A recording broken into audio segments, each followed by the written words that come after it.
2시간 전에 마감한 트레이더가 생생하게 전하는 글로벌 마켓 리뷰 델타원입니다. 우리 증시는 위클리 옵션 만기를 맞이하여 기관 투자자들이 강력한 양 옵션 매도 조이기로 외국인이 현물 매도가 이어지는데도 지수를 끌어올리는 데 성공했으며 글로벌 증시는 부활절 휴일을 앞두고 전반적으로 쉬어가는 장세를 보였는데 변동성은 거의 빠지지 않았습니다.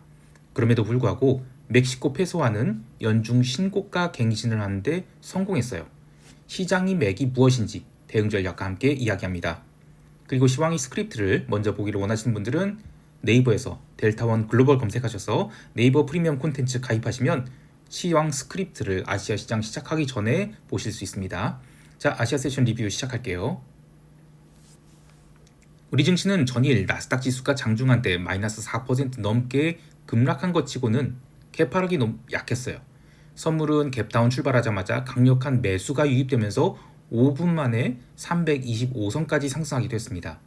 아무리 장마감 30분 남겨놓고 미국 증시가 긴 아랫꼬리를 달며 낙폭을 줄였다고 하지만 갭다운이 이렇게 약한 것도 그렇고 해외 시장이 하락에도 불구하고 외국인들이 시초가부터 선물을 매도한 것이 아니라 아예 매수를 선택한 것은 이례적이라고 할 수 있겠는데요. 외국인들은 오늘 우리 선물 시장에서 거의 거래를 한 게 없습니다. 이번 주 화요일에 13만 4천 계약이라는 역대급으로 낮은 선물 거래량을 기록한 뒤로 좀처럼 선물 거래량이 회복되지 않고 있어요. 이는 그동안 해외 시장이 어떤 방향성을 보이면 우리 시장에서 같은 방향으로 선물 거래는 적어도 5천억에서 1조, 많게는 2조 정도도 이 방향성 선물 베팅을 했는데 이런 외국인들이 완전히 철수한 게 아닌가 싶어요.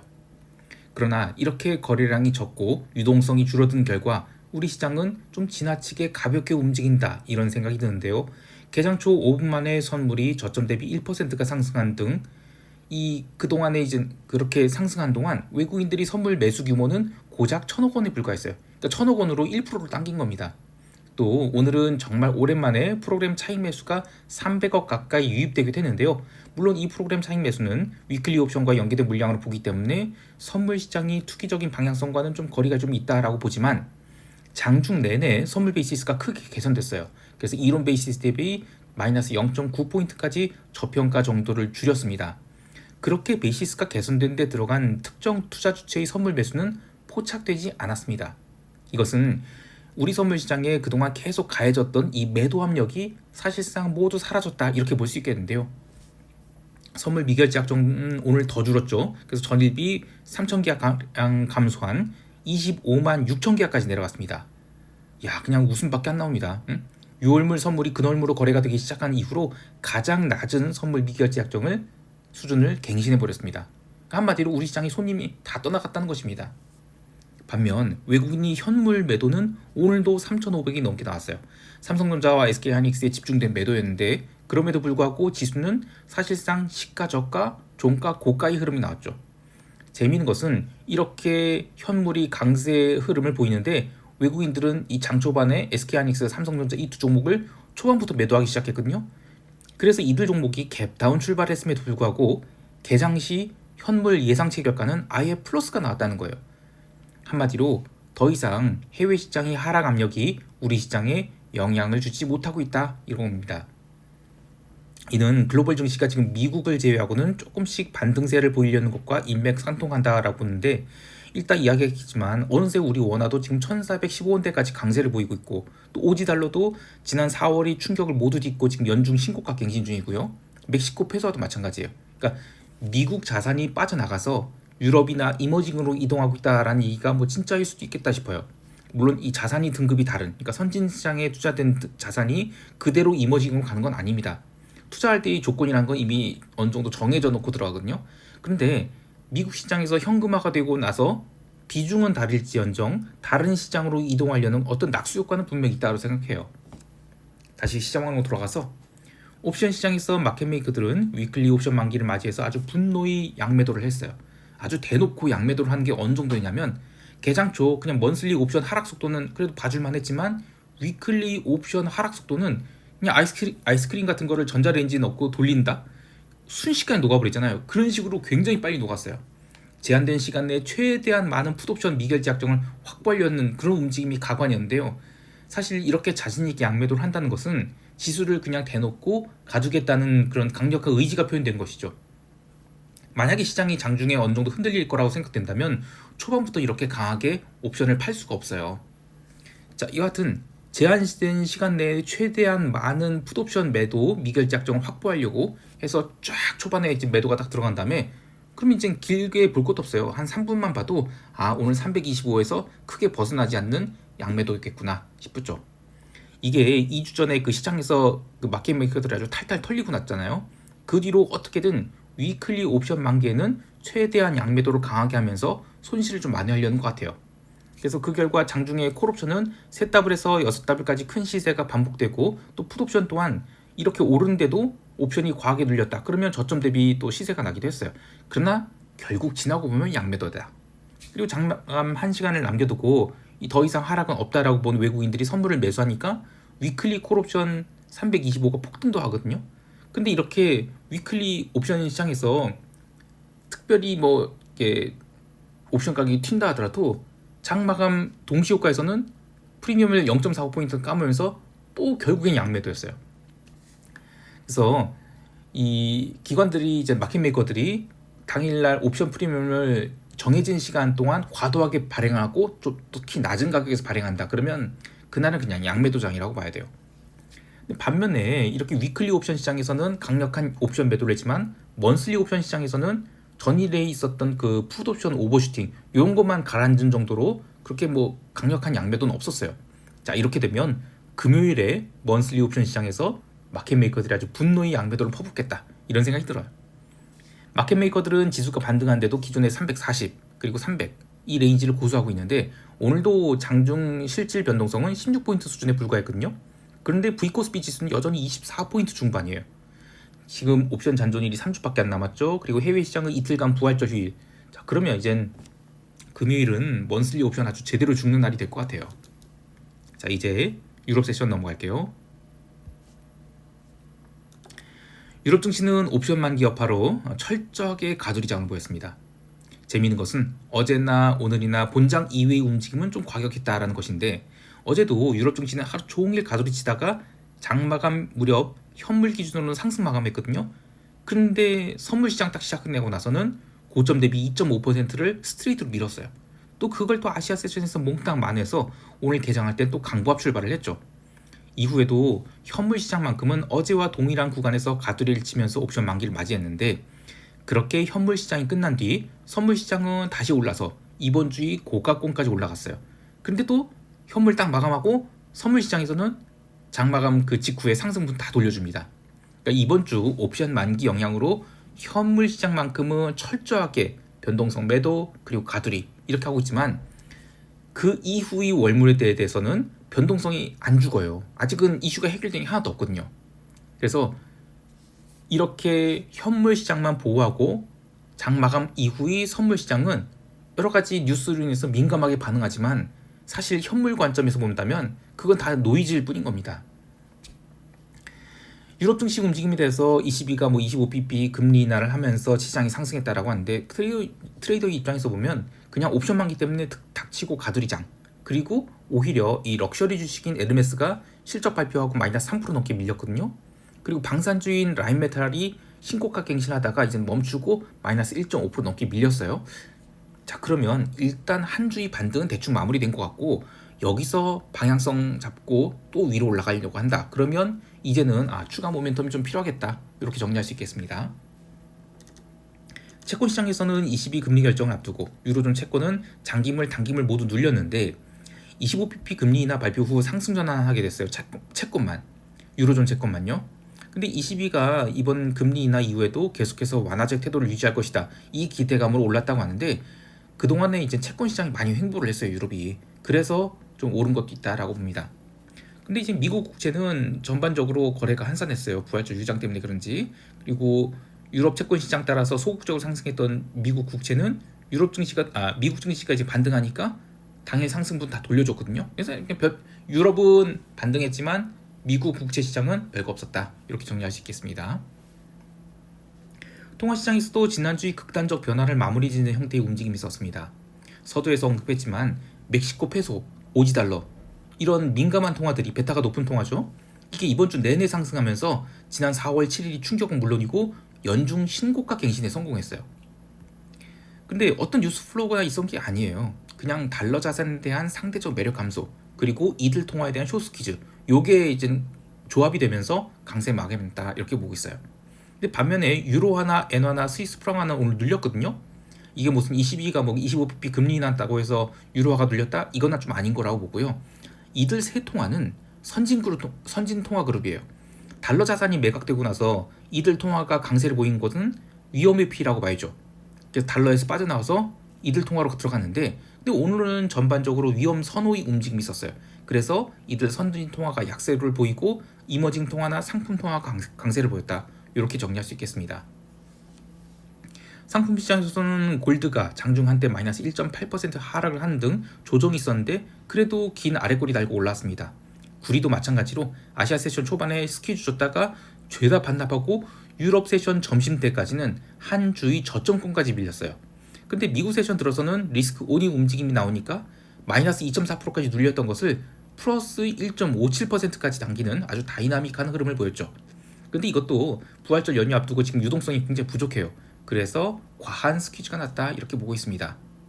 한편 이 기름은 어제에 이어서 오늘도 3% 넘게 상승하면서 현물 마감 무렵에는 텍사스 기름이 64달러를 넘기기도 했어요.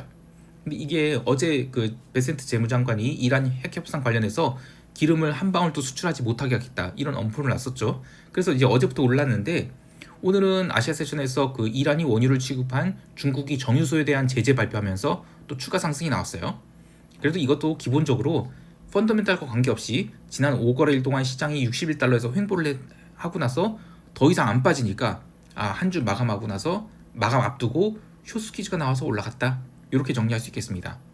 한마디로 이번 주의 흐름은 그냥 유동성이 없어서 유동성이 부족해서 좀 과도한 오버슈팅, 언더슈팅이 나왔다 이렇게 보고 있습니다. 자, 이제 미국 세션 넘어갈게요. 미국 지수 선물은 수요일이 파월 연설 이야기부터 해봐야 되는데 수요일에 미국 증시가 유럽 마감까지만 해도 거친 등락이 있었을 뿐 기본적으로는 양매도장이었거든요. 그런데 유럽 현물을 종가 고가로 마감시키고 나서는 줄줄 흘러내렸어요. 이게 왜 흘러내렸냐라고 하면 파월이 지금 뭔 얘기할까 지금 걱정이 되고 있었고, 그리고 파월은 실제로 시장을 전혀 달래주지 못했죠. 그래서 언더슈팅이 나옵니다.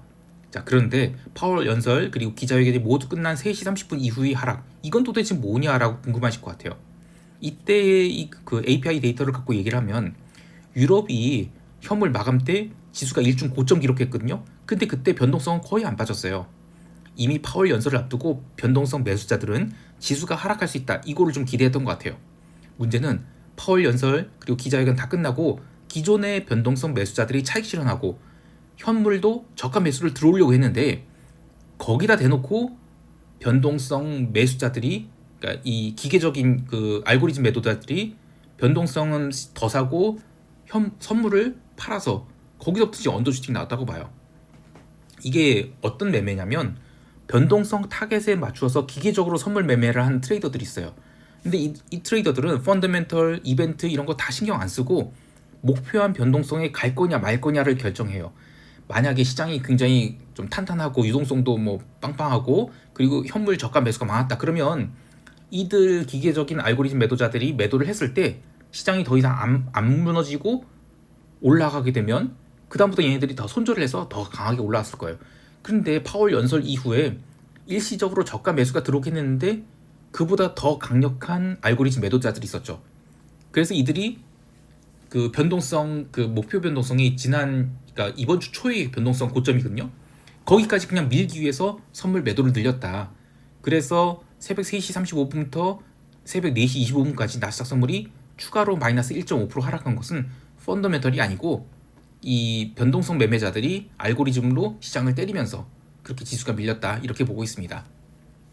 자, 그런 상황에서 이제 목요일에 아시아 세션 전자거래 시작되고 나서 그 장마감 직전에 이제 급등이 있었죠. 그게 좀 부담스러웠던지 좀처럼 방향을 잡지 못했어요.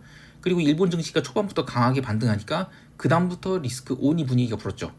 그래서 나스닥 선물은 전자거래에서 쭉 올라왔는데 이렇게 올라오다 보니까 전일 파월 발언한 거 그 전에 눌림까지도 몽땅 만회를 했거든요. 그래서 유럽 세션 초반에는 아예 슈팅까지 줬습니다. 이것도 전형적인 알고리즘 거래예요. 시장에 유동성이 없으니까 이렇게 과도하게 오른 것입니다. 개장 전에는 트럼프가 일본과 생산적인 이야기를 했다라고 하고 또 중국을 포함해서 모든 국가들과 만나고 싶다 이런 시장 유화적인 발언을 했는데 잠깐만 지수 선물이 올랐다가 다시 다 내려왔어요. 지금 의미 있는 추세를 못 만들고 있습니다. 오히려 본장 개장 후에는 나스닥 선물이 강한 매도를 반복해서 맞는 등 어제 파월 연설 전이 하락분까지 모두 만회한 것은 이건 과도한 상승이지 이렇게 보는 차익 실현이 더 많았습니다. 그렇게 아시아 세션 전산장에서의 상승분을 모두 반납하고도 나스닥은 계속해서 매도가 쌓였거든요. 심지어 유럽 마감 후에도 나스닥은 반등 나오려고 하면 계속 얻어맞았어요. 오늘이 금요일 그리고 옵션 만기가 아니었다. 그러면 오늘 증시는 꽤나 큰 하락을 했을 것 같아요. 근데 내일이 휴일 그리고 옵션 만기 이러니까 반등을 틀어막긴 했을 뿐 아래로 크게 밀지 못했거든요. 그러면서 지수는 굉장히 징그러운 박스에 갇히게 됩니다. 그래도 시장이 더 이상 안 빠지니까 새벽 1시에 그 트럼프가 그 멜로니 이탈리아 총리와 지금 백악관 회담에서 하고 있는데 그때 이젠 유럽과의 무역 협상을 타결할 것이다 이런 립 서비스를 했죠. 그러면서 상승 전환을 했어요. 그런데 이때도 곱게 상승한 게 아니라 엄청나게 흔들면서 간신히 오전장을 플러스 마감했다. 이 정도로는 정리할 수 있겠습니다. 어쨌든 시장이 더 이상 트럼프의 립 서비스에 추세적으로 환호하고 있지 않는 것 같아요. 그러길래 4월 9일 그 태폭등을 시켰을 때 자화자찬을 좀 정도껏 했어야죠. 따라서 오늘 지수가 오른 것은 옵션 만기일에 더 이상 매도 공격이 통하지 않으면서 오른 것이지 뭔가 해결된 것은 아니다 이렇게 보고 있고요. 그에 따라서 변동성은 고작 3.4%밖에 안 하락했습니다. 게다가 미국과 유럽이 지금 이번 주 주봉을 다른 형태로 마감했어요. 그래서 미국과 유럽이 변동성 차이가 지금 2포인트나 벌어졌는데 미국은 26.5포인트, 유럽은 24.4포인트. 아직 심각한 차이라고 할 수는 없지만 미국이 변동성이 계속 높아지고 있거든요. 상대적으로. 이것은 미국이 더 이상 안전자산이 아니라는 그런 것이 드러나는 것이죠. 개별 종목에서는 유나이티드 헬스그룹이 실망스러운 실적 발표하면서 무려 22% 하락을 했는데 이것도 참 재미있는 게 올해 2월에 이 개별 종목에 사건이 있었거든요. 그리고 나서 유나이티드 헬스그룹이 갭다운이 세게 나왔다가 저가 매수가 거의 2달 동안 꾸준히 들어왔어요. 그런 상황에서 이제 주요 기술주들이 조정을 받는데도 얘만큼은 거의 안 빠지고 작년이 고점 근처까지 40% 넘게 상승했거든요. 자, 그런데 실적을 여러분이 망했다 이겁니다. 여기 한 방에 2달치 상승분을 몽땅 반납하게 됩니다. 미국 주식이 이래서 무서워요. 그 외에 애플이 1.4% 반등하고 기름 주식이 의미 있는 반등을 했지만 메타 같은 경우에는 지난 4월 9일 상승분을 모두 반납한 채 바닥권에서 있거든요. 또 엔비디아도 이번 주 상승 모두 반납했어요. 그래서 미국 시장에서는 그냥 기술주들에 대한 꾸준한 비중 축소가 이루어지고 있다 이렇게 보고 있습니다. 자, 이제 시장 총평하면서 대응 전략 이야기할게요. 우리 증시는 분노의 양매도 장세가 진행될 것 같아요. 상승도 단단히 막혀있고 하락도 막혀있지만 방금 마감한 야간 옵션 시장에서는 프리미엄이 얼마 안 빠졌거든요. 그래도 잔존 기간을 감안한다면 옵션 프리미엄 좀 많이 빠져야 돼요. 이번 주 마켓메이커들이 설정한 330 그리고 하단 320 이 구간에서 큰 변동 없이 움직이다가 한쪽으로 쏠릴 것 같은데 그래도 굳이 방향성 따지면 아래보다는 위쪽 구경할 것 같다 이렇게 보고 있습니다. 특히 오전 10시 30분 이후 중화권 증시가 반등에 성공한다? 그럼 우리 증시는 다시 330선을 구경할 것 같아요. 금요일날 미국 증시가 부활절 휴장이죠. 또 월요일은 유럽도 휴장하죠. 그래서 이런 상황에서는 사실상 갭 리스크가 상대적으로 적어요. 그래서 옵션 가격이 아주 시간대별로 정밀하게 갈릴 것으로 보고 있습니다. 그래서 옵션 매수 베팅보다는 델타 중립으로 변동성 매도하는 게 좋겠고요. 그렇다고 해서 현물 바스켓을 적극적으로 담을 때는 아닌 그냥 쉬어가는 장세다 이렇게 보고 있습니다. 근데 단순히 양매도 장세가 진행될 것으로 보긴 하지만 변동성 자체는 크게 안 빠질 것으로 봐요. 이는 글로벌 증시가 지금 옵션 만기를 평이하게 보냈음에도 불구하고 변동성은 여전히 24에서 26포인트대에 있거든요. 그래서 뭔가 지금 문제가 해결된 건 없어요. 극적인 셋오프만 벗어났지 위험 자산에 대한 적극적인 매수는 없다 이렇게 보고 있어요. 이렇게 되면 장중 추세가 나오긴 나오는데 일방적이지 않고 그냥 특정 목표까지 가서 더 이상 안 움직인다. 그러면 시세가 반전 나오는 등 장 마감에 가서는 결국엔 양매도긴 하지만 장중에는 꽤나 어지러운 움직임 나올 수 있겠다 싶습니다. 그래서 아직은 적극적으로 현물을 담을 때 아니라고 보고 있습니다. 해외 시장에 대해서는 따로 언급하지 않겠습니다. 금요일은 부활절 휴일이니 매크로 하시는 분들은 간만에 편안한 주말을 보내실 수 있을 것 같아요. 자, 오늘 하루도 성공 투자하시길 바라고요. 이상 델타원이었습니다. 그리고 네이버 프리미엄 콘텐츠 델타원 글로벌 많은 가입 바랍니다. 정말 좋습니다. 감사합니다.